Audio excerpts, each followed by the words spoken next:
आज आपण अगदी कमी वेळामध्ये झटपट तयार होणारे मिक्स पिठाचे धिरडे कसे करायचे, हे जाळीदार धिरडे कसे बनवायचे, त्यासाठी व्हिडिओ तुम्ही शेवटपर्यंत पहा। चला तर मग वेळ वाया न घालवता पटकन रेसिपीला सुरुवात करूया।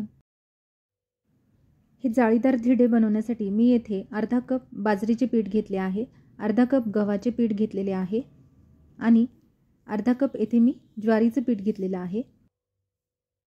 यात आता अर्धा कप आपण तांदळाचं पीठही घालूयात, त्यामुळे आपले हे धिरडे मस्त कुरकुरीत होतात। नुसत्या ज्वारीच्या, गव्हाच्या आणि बाजरीच्या पिठाचे केले तर ते पटकन नरम पडतात। आता येथे अर्धा ग्लास मी पाणी घालून घेतलेला आहे।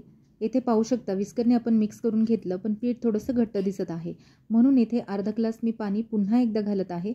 हवं तसं थोडं थोडं पाणी आपण बघूनच ॲड करायचं, एकदमच पाणी खूप टाकायचं नाही, थोडं थोडं करत आपण असं मिक्स करून घ्यायचं आहे। आता हे पीठ व्यवस्थित अशा पद्धतीने आपण मिक्स करून घेतलं। गुठळ्या अजिबात यामध्ये राहायला नको। आता यामध्ये आपण घालूयात चवीनुसार मीठ।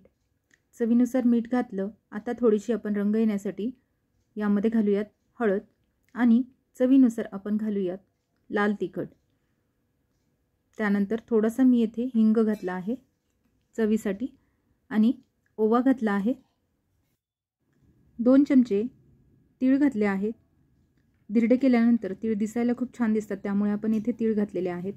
सर्व साहित्य मिक्स करून घेऊया। व्यवस्थित अशा पद्धतीने विस्करने मिक्स करून घ्यायचं, किंवा तुम्ही हवं तर चमच्यानेही मिक्स करून घेऊ शकता। त्यानंतर बारीक कट केलेली कोथिंबीर घालूयात आणि बारीक कट केलेला कांदाही घालूयात। कांदा जर तुम्ही खात नसताल तर नुसती कोथिंबीर घालूनही हे धिरडे बनवले तरीही चालू शकतील, त्यामुळे कांदा तुम्ही स्किप करू शकता। आता पुन्हा एकदा मिक्स करून घेतलं आणि हे बॅटर थोडंसं घट्ट वाटलं, म्हणून थोडंसं मी पाणी घालून पुन्हा एकदा हे बॅटर अशा पद्धतीने तयार करून घेतलं। तर अशा पद्धतीने कन्सिस्टन्सी आपली व्हायला हवी। आता एक फ्लॅट तवा घेतला, तो गरम करून घ्यायचा व्यवस्थित। मी नॉनस्टिकचा तवा वापरला आहे, तुमच्याकडे जर अशा पद्धतीचा लोखंडी फ्लॅट तवा असेल तर तो वापरला तरीही चालू शकतो। तव्याला व्यवस्थित ब्रशने अशा पद्धतीने तेल लावून घ्यायचं। सगळीकडे हे तेल व्यवस्थित स्प्रेड व्हायला हवं। तेल लावल्यामुळे धिरडे आपले चिटकून बसणार नाहीत आणि मिठाच्या पाण्याचा अशा पद्धतीने थोडासा शिपका मारून घेतला म्हणजे आपल्याला तव्याचं टेम्परेचरही कळेल आणि तवा व्यवस्थित तापला तरच आपण हे धिरडे त्यावर सोडायचे आहेत। तर अशा पद्धतीने चमच्याने आता मी हे पीठ स्प्रेड करून घेते। गोल आकारात अशा पद्धतीने तुम्ही हे पीठ स्प्रेड करून घ्या। आता मीडियम फ्लेमवर आपल्याला हे धिरडे खालच्या साईडने चांगले भाजून घ्यायचं आहे।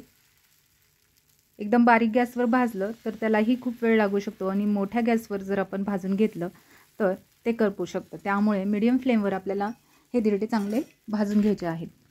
5 मिनिटं मीडियम फ्लेमवर आपण हे धिरडे भाजून घेऊया आणि साईडने चांगलं खरपूस असं भाजण्यासाठी थोडंसं तेल घालूयात आणि वरच्या साईडनेही तेल घालूयात, म्हणजे आपण जेव्हा हे उलटं करतो त्यावेळेस खालच्या साईडनेही ते चांगलं भाजल्या जाईल।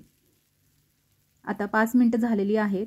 हे धिरडं आपण उलटं करून घेऊयात, तर पाहू शकता मस्तपैकी सहजपणे निघत आहे, तव्याला चिटकलेलं नाही। तर आपण हे दुसऱ्या बाजूनेही चांगलं भाजून घेऊयात। तर येथे पाहू शकता मस्तपैकी जाळीही दिसत आहे, तांदळाचं पीठ घातल्यामुळे मस्तपैकी जाळीही पडलेली आहे। आता मागच्या साईडनेही 5 मिनिटं चांगलं भाजून घेतल्यानंतर पाहू शकता दोन्ही साईडने खरपूस असं धिरडं आपलं मस्तपैकी भाजले गेलेलं आहे, छान जाळीही पडलेली आहे। तर अशा पद्धतीचे मिक्स पिठाचे धिरडे तुम्ही नक्की करून पहा। नाश्त्यालाही झटपट बनवू शकता आणि सगळे पीठही आपण वापरल्यामुळे हा नाश्ता चांगला हेल्दी पण आहे आणि दुपारच्या वेळीही तुम्ही झटपट बनवू शकता किंवा संध्याकाळच्या जेवणातही हे धिरडे बनवू शकता। तर अशा पद्धतीने आपण बाकीचेही धिरडे आता करून घेऊया। तर एवढ्या प्रमाणामध्ये 2 माणसांचा नाश्ता सहजपणे होतो। तुम्हाला जास्त प्रमाणात बनवायचं असेल तर तुम्ही पिठाचं प्रमाण वाढवू शकता। तर येथे दुसरंही धिरडं तर मी टाकून घेतलेलं आहे, तेही आपण दोन्ही बाजूने छान भाजून घेऊया तेल घालून। तर येथे झटपट आपला हा नाश्ता तयार झालेला आहे। तर हे धिरडे मी सॉस आणि लोणच्यासोबत सर्व केलेले आहे। हवं तर तुम्ही एखादी हिरवी चटणीही बनवू शकता। तुम्ही पण अशा पद्धतीने मिक्स पिठाचे धिरडे नक्की करून पहा, खूपच हेल्दी रेसिपी आहे। आणि रेसिपी आवडली असेल तर लाईक करा, शेअर करा, चॅनलवर नवीन असाल तर नक्की सबस्क्राईब करा। पुन्हा भेटूया अशाच एका मस्त रेसिपीसोबत, तोपर्यंत बाय।